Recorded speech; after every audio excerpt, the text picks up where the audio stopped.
الحمد لله ذي العز والجلال والعظمة والجمال والقدرة والكمال، لك الحمد يا ربنا على نعم تترى في انهمال، وأشهد أن لا إله إلا الله وحده لا شريك له أبان الحرام من الحلال، وأرشدنا إلى فضائل الأعمال والأقوال، وأشهد أن سيدنا ونبينا محمدًا عبد الله ورسوله أمرنا بحفظ الحقوق والأموال، صلى الله تعالى عليه وعلى آله ذوي السجايا السنية والخصال، وصحبه البالغين ذرى العلياء والكمال، والتابعين ومن تبعهم بإحسان إلى يوم المآل، وسلم يا رب ما تعاقب البكور والآصال.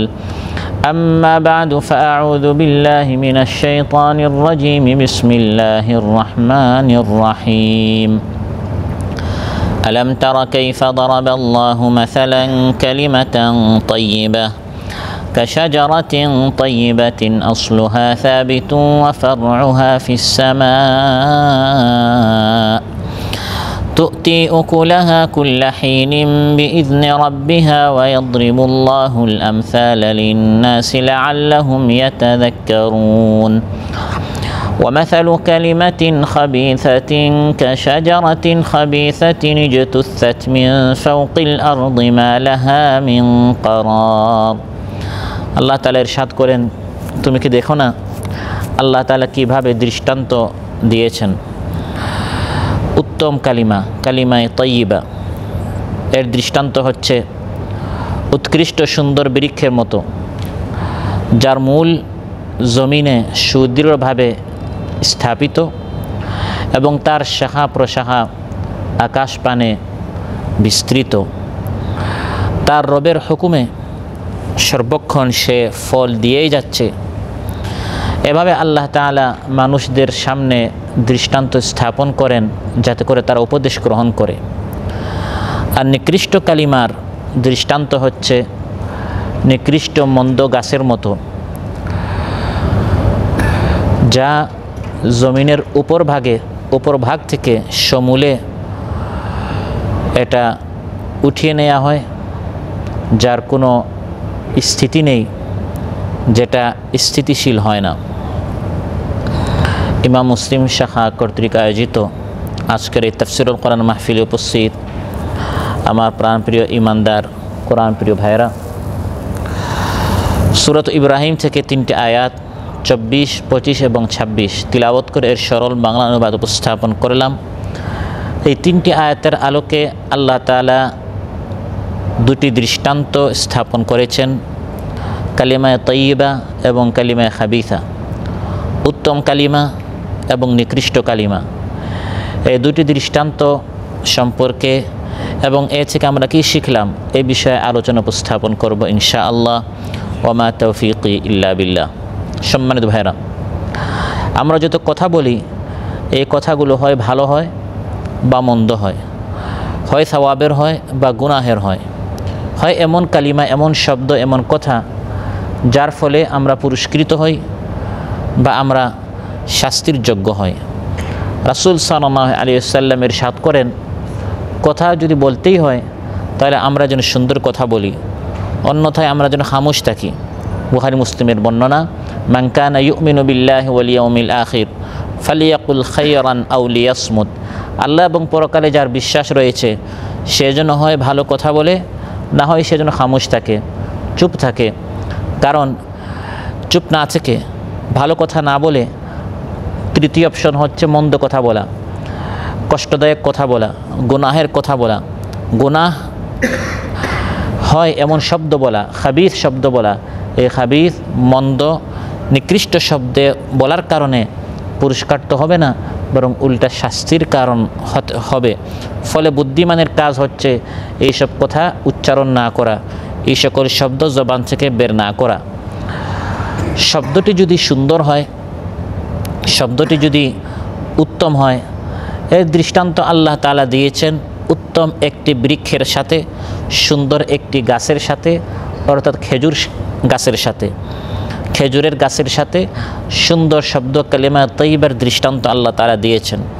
আর শব্দটি যদি নিকৃষ্ট হয়, গুনাহের হয়, এর দৃষ্টান্ত রাসূল সাল্লাল্লাহু আলাইহি সাল্লাম দিয়েছেন হানজাল নামক বৃক্ষের সাথে, হানজাল নামক তিক্ত তিতা ফলের যে গাছ, ওই গাছের সাথে যার না আছে কোনো স্বাদ এবং না আছে কোনো ঘ্রাণ, স্বাদটি হচ্ছে অত্যন্ত তিক্ত, যেভাবে তিরমিজিতে এসেছে, নাসাইতে এসেছে। সম্মানিত ভাইরা, কালিমা তাইয়্যিবা সুন্দর কালিমা আমাকে আপনাকে বলতে হবে, এবং সকল সুন্দর কালিমা, উত্তম কালিমার মধ্যে শ্রেষ্ঠ উত্তম কালিমা হচ্ছে লা ইলাহা ইল্লাল্লাহ। এই জন্য লা ইলাহা ইল্লাল্লাহ একদিকে বলা হয় কালিমাতুত তাওহীদ, তাওহীদের কালিমা, আল্লাহ তাআলার একত্ববাদের ঘোষণার কালিমা। অন্যদিকে এর অপর নামই হচ্ছে আল কালিমাতুত তাইয়্যিবা। এই জন্য আমাদের দেশে সাধারণত বলা হয় কালিমা তাইয়্যিবা, লা ইলাহা ইল্লাল্লাহ। লা ইলাহা ইল্লাল্লাহকে কালিমা তাইয়্যিবা বলা হয়। এবং লা ইলাহা ইল্লাল্লাহ যে কালিমা তাইয়্যিবা, সকল সুন্দর কথার সবচেয়ে সুন্দর, সবচেয়ে উত্তম যে লা ইলাহা ইল্লাল্লাহ, এর দলিল হচ্ছে সূরা ইব্রাহিমের আমার আলোচ্য আয়াত 24 নম্বর আয়াত। এখানে আল্লাহ তাআলা বলেন কালিমাতুন তাইয়্যিবা। তাফসিরে এসেছে কালিমা তাইয়্যিবার অনেক দৃষ্টান্ত থাকলেও শ্রেষ্ঠ কালিমা তাইয়্যিবা হচ্ছে লা ইলাহা ইল্লাল্লাহ। কারণ এই ঘোষণা করার মাধ্যমে বান্দা সব ধরনের পঙ্কিলতা, নাপাকি, অপবিত্রতা, শিরিক, বেদাত এগুলো সব প্রত্যাখ্যান করে সে পবিত্র আকীদা, পবিত্র ঈমানের ঘোষণা করছে যে আমি সাক্ষ্য দিচ্ছি, আমি ঘোষণা করেছি আল্লাহ ব্যতীত অন্য কোনো সত্য মাবুদ নেই। যেহেতু এই ঘোষণাটি সবচেয়ে উত্তম, সবচেয়ে মহান, সবচেয়ে শ্রেষ্ঠ, এজন্য এই ঘোষণাকে বলা হয়েছে আল কালিমাতুত তাইয়্যিবা। এটি হচ্ছে সবচেয়ে উত্তম, সবচেয়ে উৎকৃষ্ট, সবচেয়ে সুন্দর, আল্লাহর নিকট সবচেয়ে প্রিয় কালিমা। এজন্য রাসূল সাল্লাল্লাহু আলাইহি সাল্লাম, যা বুখারী মুসলিম এসেছে, তিনি ইরশাদ করেন আল ঈমানু বিদউন ওয়া সাবউনা শু'বা ফাআফদালুহা কাউলু লা ইলাহা ইল্লাল্লাহ। ঈমানের 70-এর অধিক, অপর বর্ণনায় 60-এর অধিক শাখা প্রশাখা রয়েছে। এর মধ্যে সর্বোত্তম শাখা, সর্বোত্তম আমল, সর্বোত্তম কথা হচ্ছে এই বলা যে লা ইলাহা ইল্লাল্লাহ। এই কালিমাটি হচ্ছে সবচেয়ে উত্তম, এবং এই কালিমায়ে তাইয়্যিবা হচ্ছে সর্বোত্তম জিকির। সুবহানাল্লাহ। তিরমিজিতে এবং নাসাইতে এসেছে রাসূল সাল্লাল্লাহু আলাইহি সাল্লাম ইরশাদ করেন আফদালুদ যিকরি লা ইলাহা ইল্লাল্লাহ। সর্বোত্তম জিকির হচ্ছে লা ইলাহা ইল্লাল্লাহ, এবং এই কালিমা যে বান্দার সর্বশেষ কালিমা হবে সে জান্নাতে প্রবেশ করবে। আবু দাউদে এসেছে রাসূল সাল্লাল্লাহু আলাইহি সাল্লাম ইরশাদ করেন মান কানা আখিরু কালামিহি লা ইলাহা ইল্লাল্লাহ দাখালাল জান্নাহ।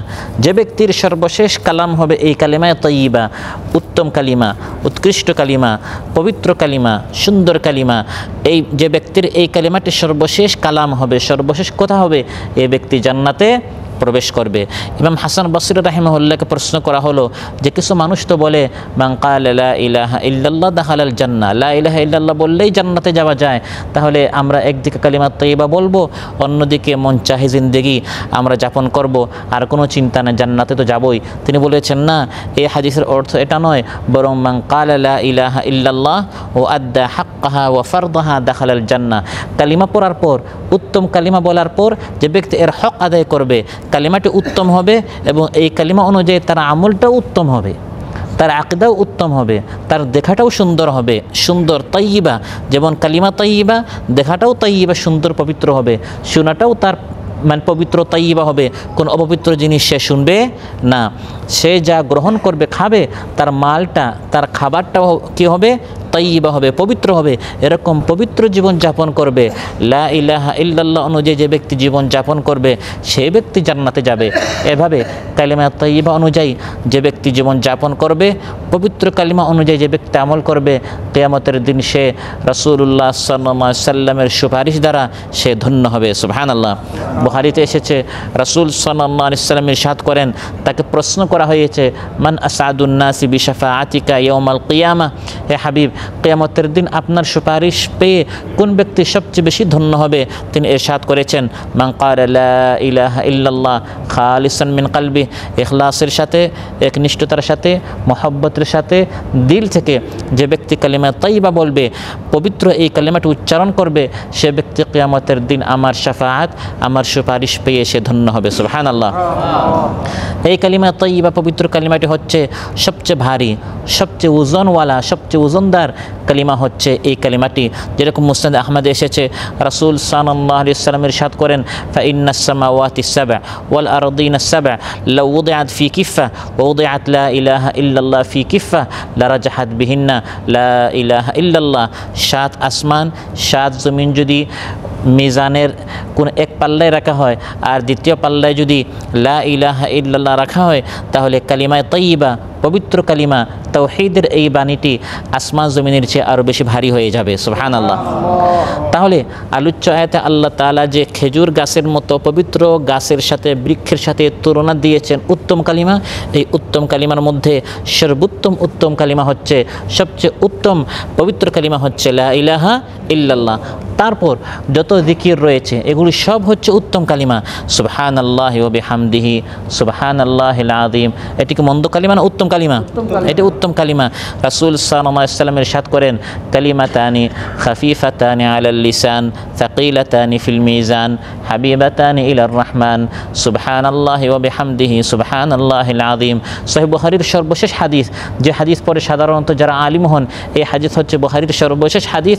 এই হাদিস পড়ে তাদেরকে আলিম ঘোষণা করা হয় যে ওনারা কুতুবে সিত্তা, 6 কিতাব শেষ করেছেন। বুখারীর সর্বশেষ হাদিস, এই হাদিসটি তাদেরকে পড়ানো হয় যে আল্লাহর নিকট দুটি কালিমা, দুটি শব্দ, দুটি কালিমা, দুটি বাক্য আল্লাহর নিকট, রহমানের নিকট প্রিয়, মিজানে ভারী, জবানে হালকা, সেটি হচ্ছে সুবহানাল্লাহি ওয়া বিহামদিহি সুবহানাল্লাহিল আযীম। এই সকল পবিত্র কালিমা আমাদেরকে দিবানিশি রাত দিন উচ্চারণ করতে হবে। তারপর সুবহানাল্লাহি ওয়াল হামদুলিল্লাহ ওয়া লা ইলাহা ইল্লাল্লাহ ওয়াল্লাহু আকবার। এটা কি কালিমা তাইয়্যিবা না কালিমা খাবিসা? কালিমা তাইয়্যিবা, এটি হচ্ছে পবিত্র কালিমা। রাসূল সাল্লাল্লাহু আলাইহি ওয়াসাল্লাম ইরশাদ করেন, আন আকুলা সুবহানাল্লাহি ওয়াল হামদুলিল্লাহ ওয়া লা ইলাহা ইল্লাল্লাহ আহাব্বু ইলাইয়া মিম্মা তালাআত আলাইহি শামস।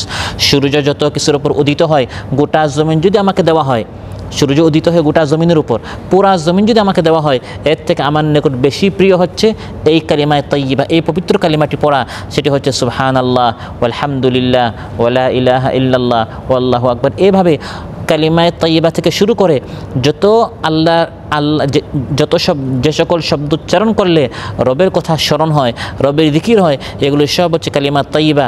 সার্বক্ষণিক এই সকল কালিমায়ে তাইয়্যিবা আমার আপনার ইমানদার হিসাবে আমাদের জবানে যেন উচ্চারিত হয়, আল্লাহ তৌফিক দান করুন। আমিন। তারপর কোরআন কারীম হচ্ছে সর্বোত্তম কালিমায়ে তাইয়্যিবার অন্যতম, কারণ এই কালামটি মূলত কার? আল্লাহ তাআলার।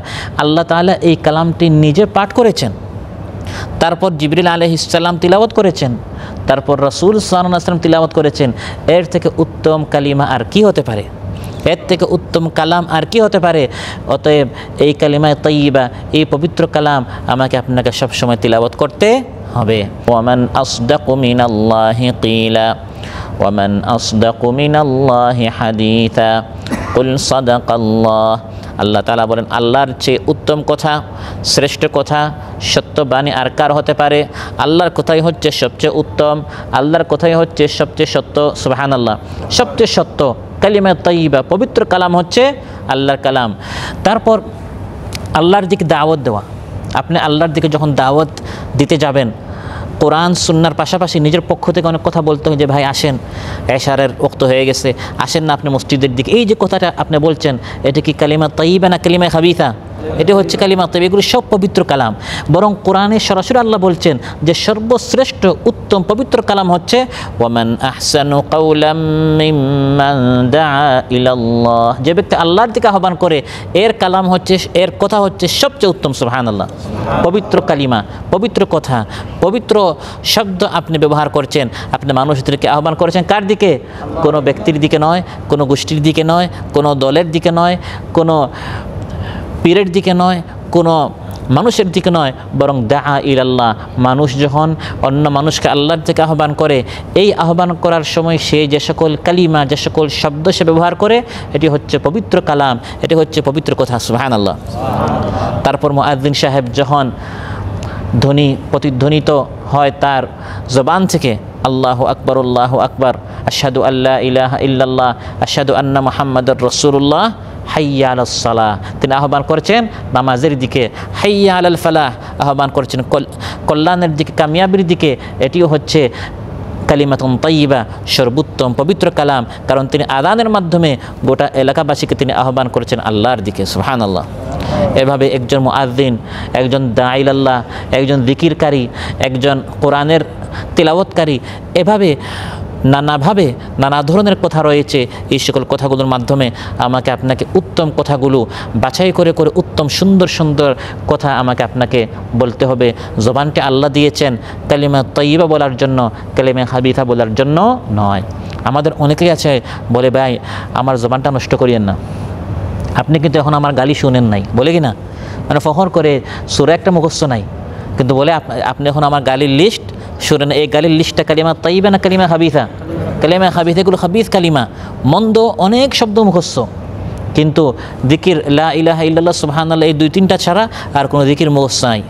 সকাল সন্ধ্যা রাসূল সাল্লাল্লাহু আলাইহি ওয়াসাল্লাম কত জিকির করতেন, কত সূরা আছে, সূরা আয়াত আত-তাহিয়াতু ঠিকমতো মুখস্থ নাই, কিন্তু মানুষ কি করেছে, গল্প, কিচ্ছা, কাহিনী, সত্য মিথ্যা, এগুলো অনেক কিছু আমরা জানি, এগুলোর মধ্যে অনেক কিছু আমরা বলি, কিন্তু এগুলোর অসংখ্য এবং অধিকাংশগুলো হচ্ছে কালিমা খাবিথা, মিথ্যা কথা, মন্দ কথা বা সত্য মিথ্যা মিশ্রিত কথা, কিন্তু নিরেট সত্য কথা আমরা অনেকেই কম বলি বা কম জানি। রাসূল সাল্লাল্লাহু আলাইহি ওয়াসাল্লাম ইরশাদ করেন, সুন্দর কথা বলাটাও হচ্ছে এক সাদাকা। সুবহানাল্লাহ। টাকা দ্বারা সাদাকা করতে পারেন না, শব্দ দ্বারা, কালাম দ্বারা, কথা দ্বারা সাদাকা করার ব্যবস্থা ইসলাম করে দিয়েছে। ওয়াল কালিমাতুত তাইয়্যিবাতু সাদাকা, বুখারী মুসলিম এসেছে, রাসূল সাল্লাল্লাহু আলাইহি ওয়াসাল্লাম ইরশাদ করেন, ওয়াল কালিমাতুত তাইয়্যিবা, উত্তম কালিমা বলা, সুন্দর একটি শব্দ ব্যবহার করা, এটাও একটা সাদাকা। একজন ভাই আপনার নিকট এসেছে, বিপদে পড়ে, সুন্দর করে তার মুখে মুচকি হাসি দিয়ে, তাকে সান্ত্বনা দিয়ে সুন্দর দুটি শব্দ বলা, টাকা দিয়ে যদি সাদাকা করতে না পারেন, শব্দ দ্বারাও কালিমা তাইয়্যিবা, সুন্দর সুন্দর কথা বলেও সাদাকা করা যায়। তাবাসসুমুকা ফি ওয়াজহি আখিকা সাদাকা, আপনার ভাইয়ের মুখে মুচকি হাসি দেওয়া, এটাও একটি সাদাকা। সুবহানাল্লাহ। ইত্তাকুন নার ওয়ালাউ বিশিক্কি তামরা ফামান লাম ইয়াজিদ ফাবিকালিমাতিন তাইয়্যিবা, রাসূল সাল্লাল্লাহু আলাইহি ওয়াসাল্লাম ইরশাদ করেন, খেজুরের টুকরা দ্বারা জাহান্নাম থেকে বাঁচার চেষ্টা করো, ভয়ঙ্কর জাহান্নাম, খেজুরের একটি টুকরা সাদকা করে হলেও জাহান্নাম থেকে বাঁচার চেষ্টা করো। খেজুরের একটি টুকরা যদি তোমার নিকট না থাকে, একটা মুচকি হাসি দিয়ে, একটি সুন্দর ব্যবহার দিয়ে, একটি সুন্দর কথা বলে হলেও এই কথা দ্বারা জাহান্নাম থেকে বাঁচার চেষ্টা করো। সুবহানাল্লাহ। তাহলে আমাকে আপনাকে কালিমা তাইয়্যিবা, সুন্দর সুন্দর কথা বলতে হবে, সুন্দর সুন্দর কথা বলতে হবে। জবান হচ্ছে এমন একটি অঙ্গ যাতে কোনো হাড্ডি নেই। হাড্ডি আছে? নরম গোশতের একটি টুকরা আল্লাহ দিয়েছেন, এই নরম এই টুকরা দ্বারা আমাকে আপনাকে কালিমা তাইয়্যিবা, ভালো ভালো কথা বলতে হবে, সুন্দর সুন্দর কথা বলতে হবে, মিষ্টি মিষ্টি শব্দ বলতে হবে, যাতে করে মানুষের মন জয় করা যায়। এমন অনেক শব্দ আছে এই জবান দ্বারা বান্দা উচ্চারণ করে কালিমা তাইয়্যিবা, উঠতে বসতে চলতে ফিরতে সে খেয়ালও করে নাই, এমন সুন্দর শব্দ বলেছে, তার উপর জান্নাত ওয়াজিব হয়ে গেছে। আপনি মসজিদে আসছেন, এক ভাইকে বলেন যে ভাই আসেন না মসজিদের দিকে, আপনি বলে মসজিদের দিকে চলে আসছেন, আপনি এটা মাথায় আনেন নাই যে আপনি তাকে আল্লাহর দিকে দাওয়াত দিয়েছেন, নামাজের দিকে। লোকটা আসলে নামাজে আসতো না, আসলে সে নামাজে আসতো না, আপনি হালকা করে বলেছেন, তেমন গুরুত্বও দেন নাই, কিন্তু সে সত্যি সত্যি এমন নামাজি হয়েছে, একবারে মরণ পর্যন্ত সে নামাজ ত্যাগ করে নাই। আপনি এই কথাটাকে হালকা মনে করেছেন, কিন্তু এক ভাইয়ের জীবনের গতি চেঞ্জ করে দিয়েছে। সুবহানাল্লাহ। এটা রাসূল সাল্লাল্লাহু আলাইহি ওয়াসাল্লাম হাদিস, ইন্নাল আবদা লা ইয়াতাকাল্লামু বিল কালিমাতি লা ইউলকি লাহা বালান ইয়ারফাউহু আল্লাহু বিহা দারাজাত। অনেক সময় বান্দা অনেক শব্দ বলে, অনেক মজলিস ও বৈঠকে আমরা হালকা মনে করি, এই এক শব্দের কারণে আল্লাহ তার মর্যাদা অনেক উঁচু বুলন্দ করে ফেলেন। وإن العبد لا يتكلم بالكلمة من سخط الله لا يلقي لها بالا يهوي بها في جهنم। অনেক সময় বান্দা এমন কিছু শব্দ বলে, চিন্তাও করে না, ভাবেও না, এক শব্দের কারণে জাহান্নামের নিচ থেকে নিচে গহ্বরে আল্লাহ তাকে নিক্ষেপ করেন। নাউযুবিল্লাহ। মানুষদেরকে হাসানোর জন্য, মাজমা জমানোর জন্য, মজলিসের সবাইকে আকৃষ্ট করার জন্য একটি শব্দ বললেন, আপনি ভুলে গিয়েছেন, ফেরেশতারা ভুলে নাই। এক শব্দের কারণে দেখা গেল তার জীবনে অনেক ভালো আমল করেছে, কিন্তু এই এক শব্দের কারণে তাকে ইয়াহুই বিহা ফি নারি জাহান্নাম, জাহান্নামের নিকৃষ্টতম স্থানে তাকে নিক্ষেপ করা হবে, নাউযুবিল্লাহ। তার এই সকল কালিমে খাবিস নিকৃষ্ট শব্দ পরিহার করে ইমানদার হিসাবে আমাদেরকে পবিত্র কালিমা চয়েস করে করে সুন্দর সুন্দর কালিমা আমাকে আপনাকে ব্যবহার করতে হবে। আপনি এই নিকৃষ্ট কালিমা, মন্দ কালিমা, গুনাহের কালিমা যার বিরুদ্ধে আপনি ব্যবহার করছেন, একজনকে আপনি গালি দিচ্ছেন বা কটু শব্দ বলছেন, কেন? সে কি ফিরআউন থেকে নিকৃষ্ট? কি বলেন? সে যেই হোক না কেন, সে যদি কাফিরও হয়, হিন্দু হয়, বৌদ্ধ হয়, সে কি ফিরআউন থেকে নিকৃষ্ট? ফিরআউন কোরআনের আয়াত দ্বারা প্রমাণিত, সে এই পৃথিবীতে সবচেয়ে নিকৃষ্ট কাফির মুশরিক তাগুত কে ছিল? ফিরআউন ছিল। ওই ফিরআউনের দিকে যখন আল্লাহ তাআলা মূসা আলাইহিস সালামকে পাঠিয়েছেন, আল্লাহ বলছেন, হে মূসা ইযহাব ইলা ফিরআউন ইন্নাহু তাগা, যাও ফিরআউনের দিকে, তাকে আমার দিকে আহ্বান করো, কারণ সে সীমা লঙ্ঘন করেছে। ইযহাবা, তুমি এবং হারুন, তোমরা দুই ভাই যাও, সে অনেক নিকৃষ্ট অপরাধী, সেজন্য কঠোর শব্দ বলতে হবে নাকি? না।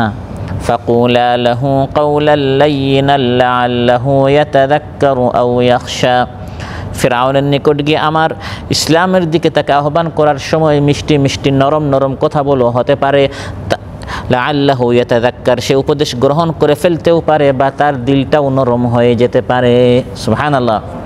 তাহলে পৃথিবীর নিকৃষ্ট অপরাধী ফিরআউনের প্রতি কথা বলার সময় যদি আল্লাহ তাআলা নবীদেরকে এই হেদায়েত দিয়ে থাকেন যে ফিরআউনের সাথেও কঠিন কথা বলা যাবে না, ফিরআউনের সাথেও পবিত্র কালিমা তাইয়্যিবা সুন্দর সুন্দর কথা বলতে হবে, তাহলে ফিরআউনের চেয়ে আপনি যার সাথে কটু কথা বলছেন, কষ্টের কথা বলছেন, কঠিন কথা বলছেন, সে তো ফিরআউনের চেয়ে নিকৃষ্ট না। ফিরআউন যদি সুন্দর কথা পাওয়ার অধিকারী হয়ে থাকে, তাহলে আপনার এই মুসলিম ভাই তো ফিরআউন থেকে হাজার গুণ ভালো। সে তো আপনার থেকে কালিমা খাবিথা নয়, বরং সে আপনার থেকে কালিমা তাইয়্যিবার আশা করে। আপনি তার সাথে সুন্দর কথা বলবেন, আপনি তার সাথে কথা বলার সময় সুন্দর সুন্দর শব্দ ব্যবহার করবেন। সে আপনাকে একটি কালিমা খাবিথা শুনিয়ে দিল, জবাবে আমি কোনো কালিমা খাবিথা বলবো না। একজন যদি আমাকে গালি দেয়, একজন যদি আমাকে কোনো মন্দ কথা, কটু কথা, গুনাহের কথা বলে, আমি এটা বলবো না আমার জবানটা নষ্ট করিও না, আমি কিন্তু ভালোর ভালো, খারাপের খারাপ বলি না আমরা? আরে ভাই, ভালোর সাথে তো সবাই ভালো। আপনি আমাকে সালাম দিলেন, আমি আপনাকে থাপ্পড় মারবো? ভালোর সাথে সবাই ভালো, খারাপের সাথে ভালো হতে হবে, এরই হচ্ছে ইসলামের নীতি। আমাকে যদি একজন গালি দে, কষ্ট দে, আমি তাকে কালিমা তাইয়্যিবা সুন্দর কথা, পবিত্র কথা শোনাবো, এটি হচ্ছে ইসলামের আদর্শ। সুবহানাল্লাহ। ওয়ালা তাস্তাউইল হাসানাতু ওয়ালাস সাইয়্যিআহ ইদফা বিল্লাতি হিয়া আহসান ফাইযা আল্লাযী বাইনাকা ওয়া বাইনাহু আদাওয়াতুন কাআন্নাহু ওয়ালিয়্যুন হামীম। একজন যদি আমাকে মন্দ কথা শোনায়, আমি তাকে কালিমা তাইয়্যিবা সুন্দর কালিমা শোনাবো। আল্লাহ বলেন এই সুন্দর এবং মন্দ সমান হতে পারে না। ওয়ালা তাস্তাউইল হাসানাতু ওয়ালাস সাইয়্যিআ, ভালো কথা আর মন্দ কথা সমান হতে পারে না। কালিমা তাইয়্যিবা আর কালিমা খাবিসা সমান হতে পারে না। সে মন্দ কথা বলে সে গুনাহ পেয়েছে, আমি সুন্দর কথা বলে আমি সওয়াব নিব। সুবহানাল্লাহ। সে গালি দিয়েছে, কষ্ট দিয়েছে, আল্লাহ বলেন এর জবাব দাও সুন্দর কথা দ্বারা, ফলে যে তোমার প্রাণের শত্রু ছিল সে তোমার প্রাণের দুস্থ হয়ে যাবে। সুবহানাল্লাহ। আল্লাহ তাআলা দৃষ্টান্ত দিচ্ছেন সুন্দর কালিমা তাইয়্যিবার দৃষ্টান্ত হচ্ছে কাশাজারাতিন তাইয়্যিবা, সুন্দর গাছের মতো, পবিত্র বৃক্ষের মতো, অর্থাৎ খেজুর গাছের মতো। বুখারী মুসলিমে এর ব্যাখ্যা এসেছে যে এখানে কাশাজারাতিন তাইয়্যিবা উত্তম পবিত্র বৃক্ষ দ্বারা উদ্দেশ্য হচ্ছে কোন গাছ? খেজুর গাছ। বুখারী মুসলিম এসেছে রাসূল সাল্লাল্লাহু আলাইহি ওয়াসাল্লাম ইরশাদ করেন, ইন্না মিনাশ শাজারি শাজারাতান লা ইয়াসকুতু ওয়ারাকুহা ওয়া হিয়া মাসালুল মুসলিম হাদ্দিসুনি মা হিয়া। ইবনে ওমর রাদিয়াল্লাহু আনহু বলেন, একদিন আমরা রাসূল সাল্লাল্লাহু আলাইহি ওয়াসাল্লামের মজলিসে ছিলাম, তিনি ইরশাদ করলেন, গাছগুলোর মধ্যে একটি গাছ আছে, কোন ঋতুতে কোন মৌসুমে এই বৃক্ষের পাতা ঝরে না। সুবহানাল্লাহ।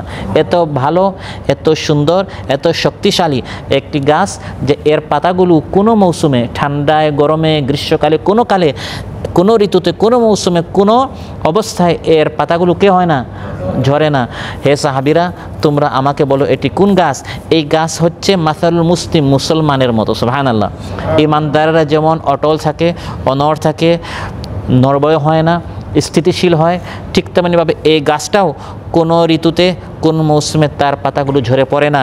মাসালুল মুসলিম, এই গাছের দৃষ্টান্ত হচ্ছে মুসলিম ব্যক্তির মতো। রাসূল সাল্লাল্লাহু আলাইহি ওয়াসাল্লাম সাহাবীদেরকে জিজ্ঞাসা করলেন, বলো তো দেখি এটি কোন গাছ? এখানে আবু বকর ছিলেন, ওমর ছিলেন, বড় বড় সাহাবীরা ছিলেন রাদিয়াল্লাহু আনহুম আজমাইন। এই হাদিস বর্ণনা করেছেন ইবনে ওমর রাদিয়াল্লাহু আনহুমা। তিনি বয়সে ছোট ছিলেন। তিনি বললেন, যখন কেউ কথা বলে নাই, উত্তর দেয় নাই, আমার মনে মনে উত্তরটি এসেছিল আন-নাখলা, অর্থাৎ খেজুর গাছ। মুখ পর্যন্ত আমার এসেছে, আমি ভেবেছিলাম উত্তরটা আমি দিয়ে দিই, ইয়া রাসূলুল্লাহ, আপনি যে প্রশ্ন করেছেন যে একটি গাছ তার পাতা কখনো ঝরে না, কোনো মৌসুমে তার পাতা ঝরে না, এই গাছের দৃষ্টান্ত হচ্ছে মুসলিম ব্যক্তির মতো। বলো তো দেখি সাহাবীরা এটি কোন গাছ? যখন বড় বড় সাহাবীরা, সিনিয়র জ্যেষ্ঠ সাহাবীরা, মুরব্বী সাহাবীরা যখন কথা বলে নাই, আমি ইবনে ওমর উত্তর দিতে চেয়েছিলাম, কিন্তু বেয়াদবি হয়ে যায় কি না, এজন্য আমি উত্তর দেই নাই। রাসূল সাল্লাল্লাহু আলাইহি ওয়াসাল্লাম যখন দেখলেন কেউ উত্তর দিচ্ছে না, তখন তিনি নিজে বলেন, হিয়ান নাখলা, এটি হচ্ছে খেজুর গাছ।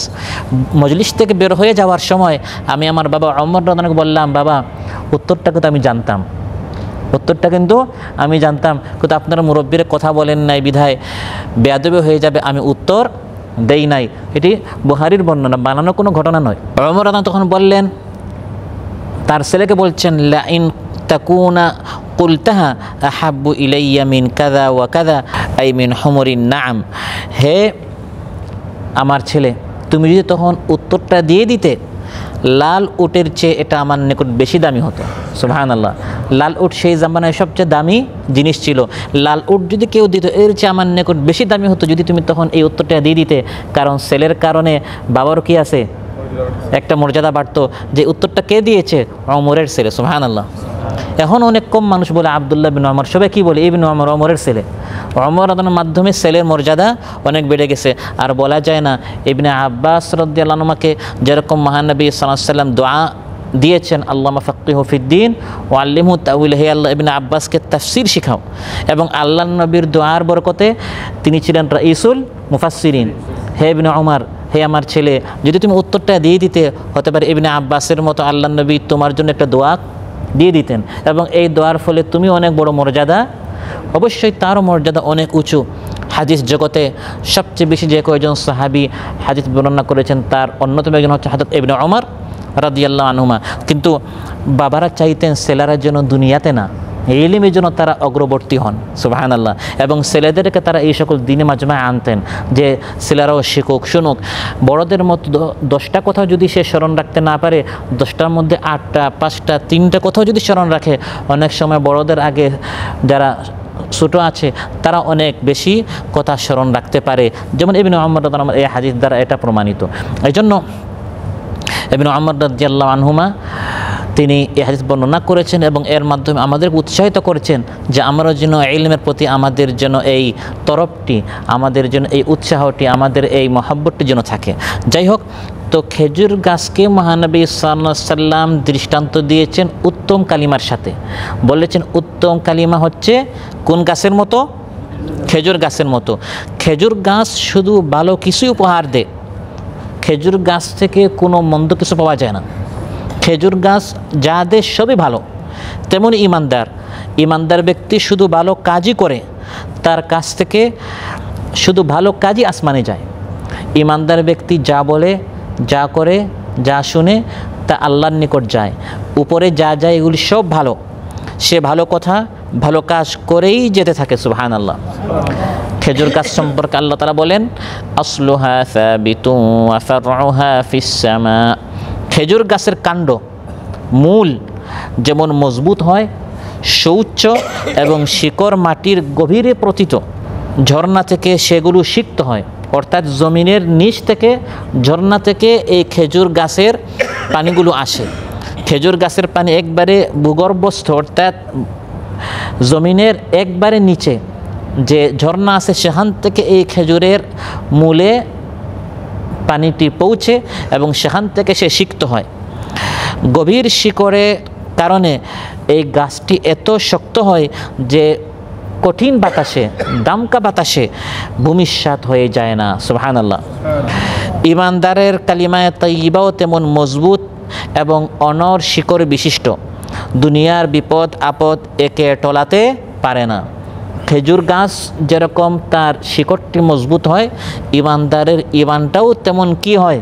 মজবুত হয়। আসলুহা সাবিত। এই হচ্ছে খেজুর গাছের সাথে ইমানদারের দৃষ্টান্ত আল্লাহ তাআলা দিয়েছেন।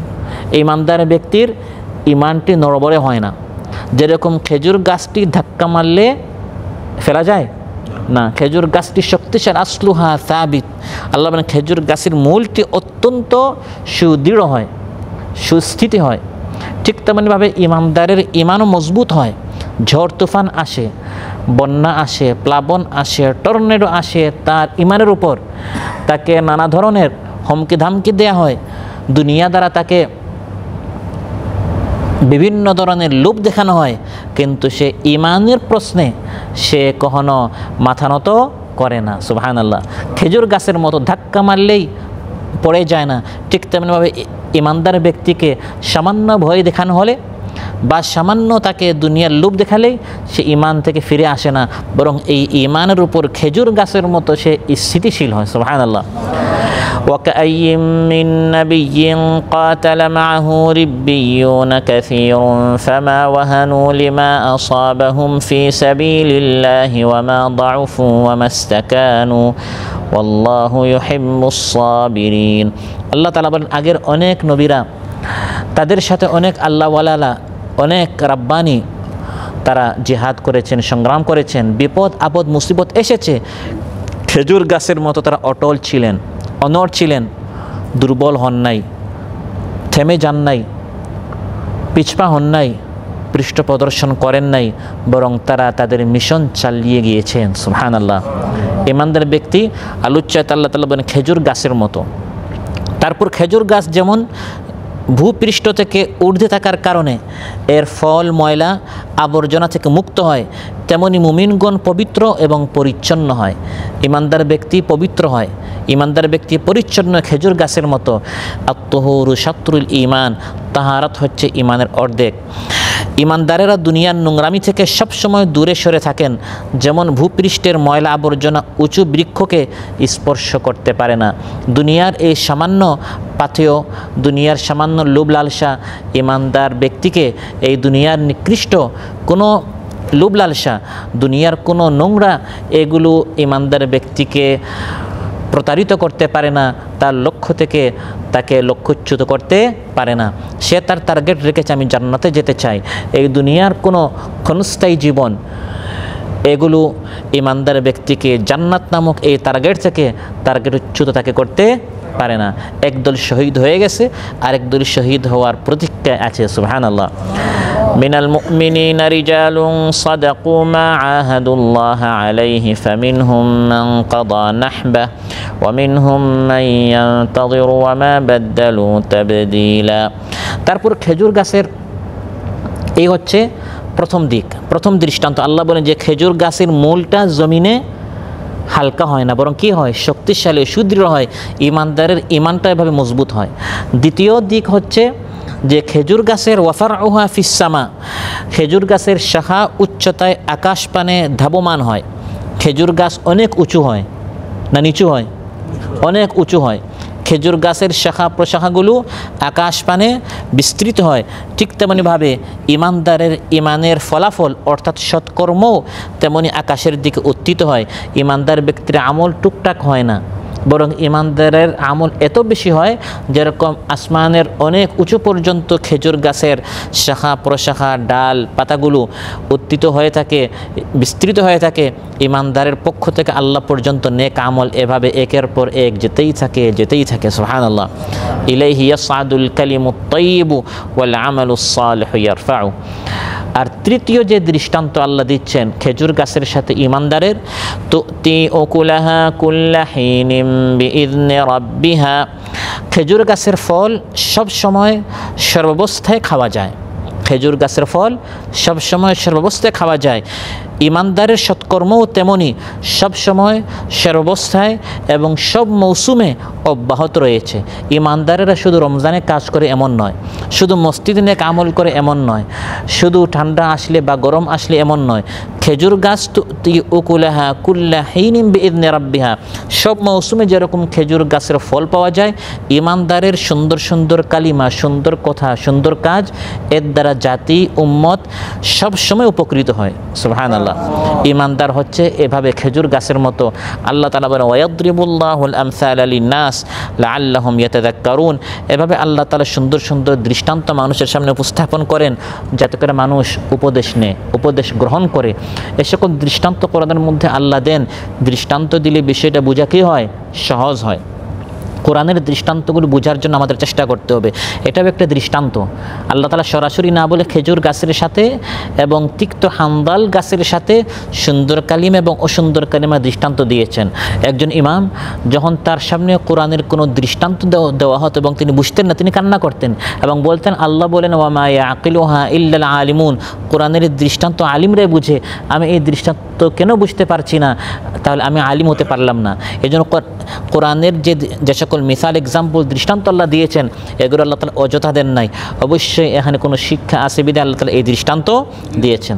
তাহলে উত্তম কালিমা এবং ইমানদারের দৃষ্টান্ত আল্লাহ তাআলা দিয়েছেন উত্তম গাছ, পবিত্র গাছ, পবিত্র বৃক্ষ খেজুর গাছের সাথে।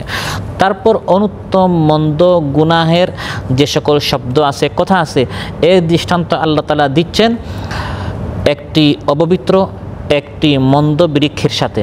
ওয়ামাসালু কালিমাতিন খাবিসাতিন কাশাজারাতিন খাবিসাতিন ইজতুসাত মিন ফাওকিল আরদি মা লাহা মিন কারার। আল্লাহ তাআলা বলেন অপবিত্র বাক্যের দৃষ্টান্ত হচ্ছে নিকৃষ্ট বৃক্ষের নিয়ে। এর দৃষ্টান্ত হচ্ছে মন্দ গাছের মতো, যাকে মাটির উপর থেকে সমূলে উপড়ে ফেলা হয়, যার কোনো স্থিতি নেই। হালকা একটি গাছ জমিনের উপর থেকেই। খেজুর গাছকে মাটির নিচ থেকে উঠাতেও অনেক কষ্ট হয়, কারণ সে মাটির নিচ পর্যন্ত প্রতিষ্ঠিত, সুদৃঢ়ভাবে স্থাপিত। কিন্তু হান্দাল গাছ বা অন্যান্য কিছু তিক্ত গাছ আছে, এত হালকা, আল্লাহ তাআলা বলেন যে এটাকে একবারে অতি সহজে জমিনের উপর থেকে এটাকে উঠানো যায়, এর কোনো স্থায়িত্ব নাই।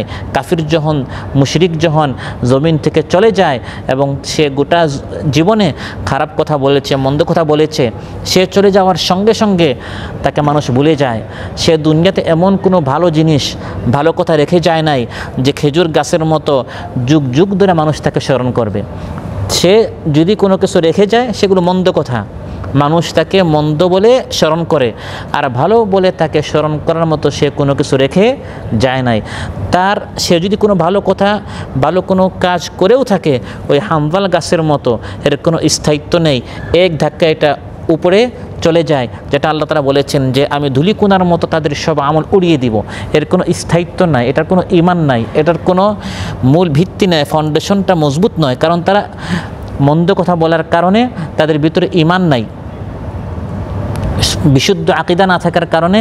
ওয়াকাদিমনা ইলা মা আমিলু মিন আমাল ফাজআলনাহু হাবাআম মানসুরা, তারা যে সকল আমল করেছে, এই সকল আমলকে আমি ধূলিকণার মতো সব উড়িয়ে দিয়েছি। কাফিরদের আমল একেবারেই মূল্যহীন, তা না আকাশে যায় আর না আল্লাহর দরবারে তা গৃহীত হয়। কাফিররা যত আমল করে এটি আসমানে যায় না, আর গেলেও আসমানের দরজাগুলো খোলা হয় না। লা তুফাত্তাহু লাহুম আবওয়াবুস সামা। কাফিরের দ্বীনের বিশ্বাসের কোনো শিকড় ও ভিত্তি নেই, কোনো প্রমাণ নেই, অল্পক্ষণের মধ্যেই নড়বড় হয়ে যায়। আমাদের যত দ্বীনের কথাবার্তা রয়েছে, এগুলোর শক্তিশালী দলিল কোরআনের মধ্যে রয়েছে, সহজে এটাকে কেউ রদ করতে পারে না। কিন্তু কাফির মুশরিকরা তারা যত কথা বলে, যত বিশ্বাস করে, মা লাহা মিন কারার, এটা কোনো স্থায়িত্ব নেই। তারা বলছে লাত আমাদের রব, উজ্জা আমাদের উপাস্য, এর পক্ষে কোনো দলিল আছে? দুই একটা যুক্তি পেশ করলে দেখা যাবে তার দলিলটা দুর্বল প্রমাণ হয়ে গেছে। ইনহিয়া ইল্লা আসমাউন সাম্মাইতুমুহা আনতুম ওয়া আবাউকুম মা আনজালাল্লাহু বিহি মিন সুলতান, এগুলো নিছক কিছু নাম তোমরা আবিষ্কার করেছো, আল্লাহ এর পক্ষে কোনো দলিল নাজিল করেন নাই। আজও যারা মন্দিরে যাচ্ছে, মাজারে যাচ্ছে, দুর্গায় যাচ্ছে, দরগায় যাচ্ছে, যে আল্লাহকে বাদ দিয়ে গায়রুল্লাহর যারা পূজা করছে, এদের এই সকল মন্দ কাজ, মন্দ কথার সপক্ষে কোনো দলিল নেই, কোনো প্রমাণ নেই। ভাষা কিছু জ্ঞান আছে, যদি কোরআন সুন্নাহ থেকে বা যুক্তির আলোকে কোনো শক্তিশালী দলিল পেশ করা হয়, ওই মন্দ কাজের মতো সহজে এটা একবারে কি হয়ে যায়, এটা দেখা যায় সমূলে এটা মূলোৎপাটিত হয়ে যায়, এর কোনো স্থায়িত্ব নেই। কিন্তু ইমানদারের দলিল যুক্তির আলোকে, দলিলের আলোকে, প্রমাণের আলোকে এত শক্তিশালী, আল্লাহ এক, একক, অদ্বিতীয়, এটা খেজুর গাছের মতো শক্তিশালী দলিল, এটাকে সহজে কেউ এটা রদ করতে পারবে না, প্রতিহত করতে পারবে না। সম্মানিত ভাইরা, আজকের এই আলোচনা থেকে আমরা যেটা জানলাম, বুঝলাম, সেটি হচ্ছে আল্লাহ সুবহানাহু ওয়া তাআলা আমাদেরকে কথা বলার যোগ্যতা দিয়েছেন, বিধায় আমরা কথা বলবো, কালাম আমরা করব, কিন্তু এই কালাম হচ্ছে দুই ধরনের, হয় ভালো কথা বা মন্দ কথা। ভালো কথা কালিমা তাইয়্যিবা যদি আমরা বলি, আমরা পুরস্কৃত হব, আর আমরা যদি কালিমা খাবিসা বলি, মন্দ কথা বলি, বান্দা তখন শাস্তির যোগ্য হবে। কালিমা তাইয়্যিবার বেশ কয়েকটা দৃষ্টান্ত আমরা দিলাম। এভাবে কালিমা তাইয়্যিবা আমাদেরকে বলতে হবে, সুন্দর সুন্দর কালিমা আমাদেরকে বলতে হবে, সুন্দর সুন্দর কথা আমাদেরকে বলতে হবে। আল্লাহর দেয়া এই নিয়ামত দ্বারা আমরা কখনো মন্দ কথা বলবো না। সুন্দর কথার দৃষ্টান্ত আল্লাহ তাআলা দিয়েছেন খেজুর গাছের সাথে, আর মন্দ কথার দৃষ্টান্ত আল্লাহ তাআলা দিয়েছেন তিক্ত হান্দাল গাছের সাথে, যেটা সহজে উপড়ে ফেলা হয়, যার কোনো স্থায়িত্ব নাই।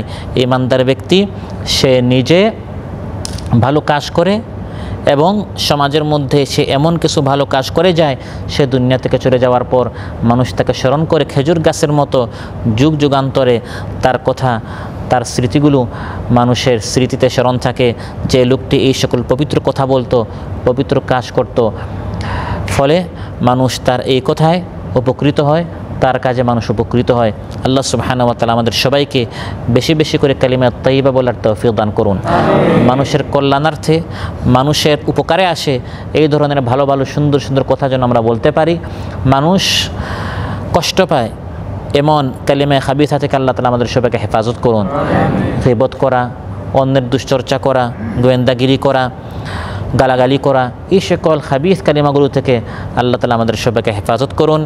আমাদের ঈমানকে আল্লাহ হেফাজত করুন, আমাদের আমলের আল্লাহ হেফাজত করুন, আমাদের আমল আল্লাহ তাআলা তারাক্কি দান করুন। আমরা যেন ঈমান এবং নেক আমল দ্বারা আমরা যেন মৃত্যুবরণ করতে পারি। আল্লাহ তাআলা এভাবে আমাদেরকে ইস্তেকামতের সাথে দিনের উপর অটল থাকার তৌফিক দান করুন। আসসালামু আলাইকুম ওয়া রাহমাতুল্লাহি ওয়া বারাকাতুহু। এক কালেমায় মিলাদ সালাম ভোগ বিলাসীর পথ, এক কালেমায় জেলের তালা রাসূলের উম্মত, এক কালেমায় বাতিল খুশি পকেট হবে ভার, এক কালেমায় আল্লাহ রাসূল সাথী হবে তার। কোন কালেমায় থাকবে তুমি জানাও জগৎবাসী,